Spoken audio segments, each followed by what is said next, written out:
Hello my friends and welcome back. Thank you very much for being with me again today. What are the possible outcomes in Ukraine, in the war between Russia and the United States or the collective West? One, Vladimir Putin and his regime is cut off and gone. That would mean Russia will become a vassal state to the United States of America, and whomever the United States allows to come and take turns on Russia, if you know what I mean. That's one scenario. The other scenario is Russia wins. How can Russia win? I don't know. Somehow it's going to be managing and implementing its four initial requests or requirements for a good cooperation with its neighbors, right? Demilitarization, denazification, recognition of the acquired annexed territories, right? No NATO membership. These are the requirements.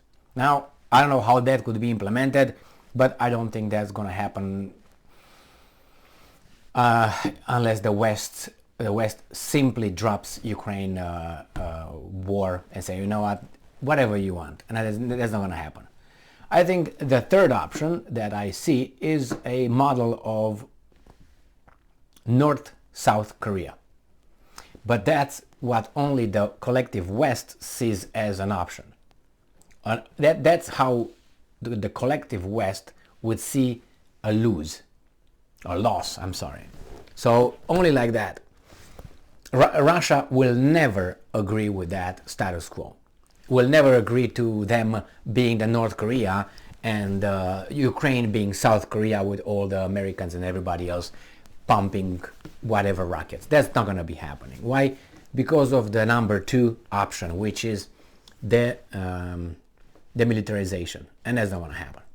So then we have Putin today, and he's telling us how he sees what's gonna happen with Ukraine in a way of stability. How he sees, the relationship between the two neighbors, Ukraine and Russia, and he makes a point which I think is 100% valid. As long as Russia remains strong, and in Putin's vision is not going to disappear as long as he's around, that means that Ukraine's security could be guaranteed only by one country, and that's Russia. Otherwise, Russia will keep Ukraine until it reaches its 4 points. So Russia thinks that they are the guarantors of Ukraine's stability and security, because without Russians agreeing with that, with not hitting Ukraine in the face, then there will be no peace there. So on another, if you look differently at it, you fulfill our requirements, we're going to leave Ukraine alone. So let's see what exactly Putin says in this article from Sputnik, and it's from today, the 7th of December 2022. Putin says that Russia is the only possible guarantor of Ukraine's sovereignty and territorial integrity. Well, you can laugh, but let's see. Stating that the matter of who would guarantee Ukraine's territorial integrity would ultimately be up to the Ukrainian politicians themselves, Vladimir Putin expressed his doubts about the ability of the existing political establishment in Kiev to deal with this matter. Russia is the only entity that could become a future guarantor of Ukraine's territorial integrity. So will this be like Abkhazia and South Ossetia, where they will have armies over there stationed and make sure that nobody, which is the West, will not do anything in there? I don't think the collective West, which is the United States, would, and Great Britain and the other weasels, will agree to such a thing. I don't think so. I don't see how that would happen. Unless Russia just goes over Ukraine and destroys everything, or the whole army, and somehow gets territory. But we'll see. Russian President Vladimir Putin said during an annual meeting with the members of Russia's Human Rights Council. The Russian head of state also lamented, cried that this matter would be up to the next crop of Ukrainian politicians, as the current leadership in Kiev apparently does not comprehend the matter at hand. And I'm quoting, "The only real guarantor of Ukraine's sovereignty and territorial integrity in its current borders could be Russia," Putin said. And I'm quoting again, "but that would be up to the Ukrainian politicians themselves, future politicians, of course," end quote. So he's saying, if you don't do what we think you should do, then you're not going to have peace.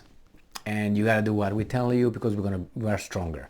And we're going to beat you, talking to the Americans. He added that currently Ukrainian politicians apparently do not comprehend the issue in question, or even do not try to, though some of them seem to be starting to ponder on it.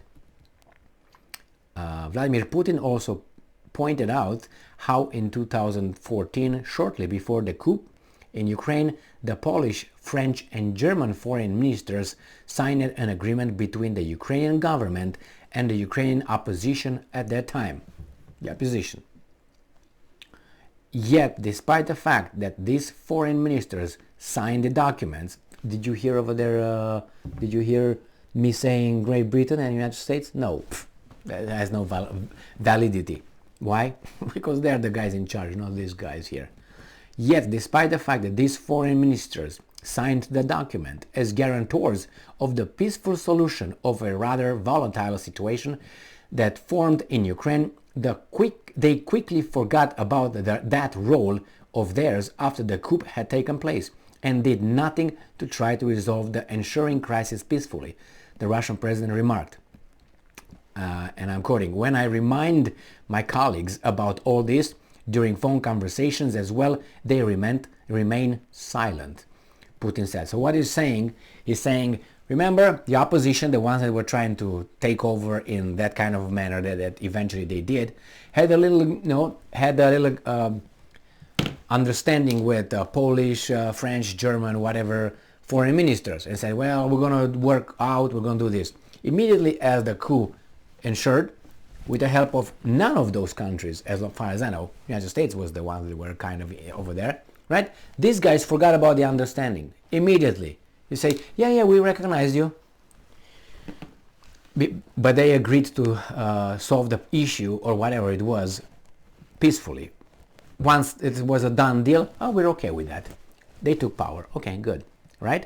The military operation Russia launched in Ukraine in February took place only because Moscow was left with no other option to resolve the crisis in Donbass, he added, noting how the ensuing situation was used to fan the anti-Russian sentiment in the world. Well, that has to be like that, because you have to, for the democracy everywhere. Or at least people vote for you, weasel, supposedly, to do what their bidding. Blinken said yesterday that he's not going to lead foreign policy by opinion polls. So that means I don't care what the population says. I know better. Okay, well, why don't we know better? It's because you don't tell us? Or what? Or maybe we find out more than you give us? I mean, don't get me wrong. The free mass media is free to give us whatever they tell us that they should give us. So when you get information from other sources, then they were like, oh my God, these guys have access, and then they try to find access to other to complete the whole thing. It's not necessary to see it from one side or another. But if you don't allow me to look on what the other guys say and make up my mind by verifying as many sources as I can and figuring out which one is which, but they say no, we are the only one, because we are of the free world and we never lie to you and we never did anything bad to you. We are on your side. Well, I think that little train left the station a long time ago. Okay, it's gone. Bam.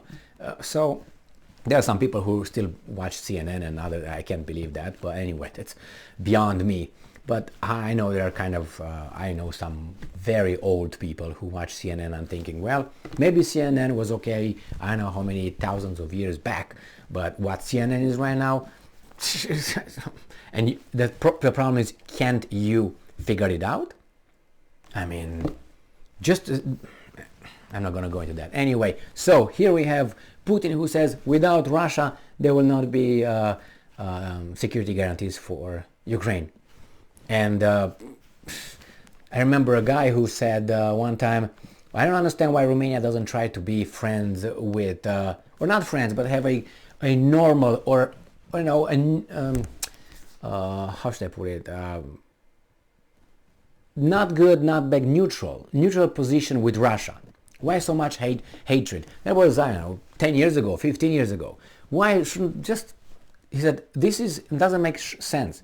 It's like you have your neighbors as your enemies, and you have your friends thousands of miles away, pointing out at the United States. He said, you want to make sure that you are in good terms with your neighbors, the first thing.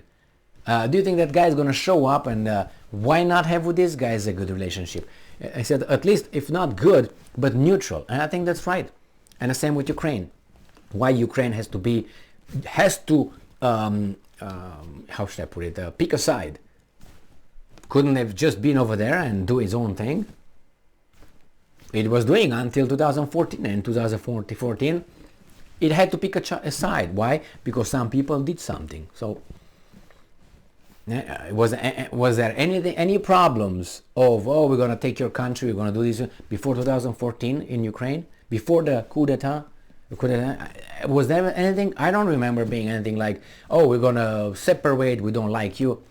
I don't think they were too friendly to one another, but it was, you say, well, they were planning. Well, scenarios and scenarios. Okay, scenarios, I always say, no, it wouldn't have happened, because Jesus Christ would have come by that time, and he would say, okay, I'm going to take you all with me on my little ship, and we're going to go somewhere in a constellation love and happiness. Okay, so without Russia, under the current circumstance, there's not going to be peace there. And those guys are going to pump as much money they have until there will be no Ukrainians to fight, and according to Lukashenko and others, Poles to fight. It seems like they know there's some Polish in Ukraine, besides others. Thank you very much for being with me again today. Stay strong, stay smart, look for the truth, and be just.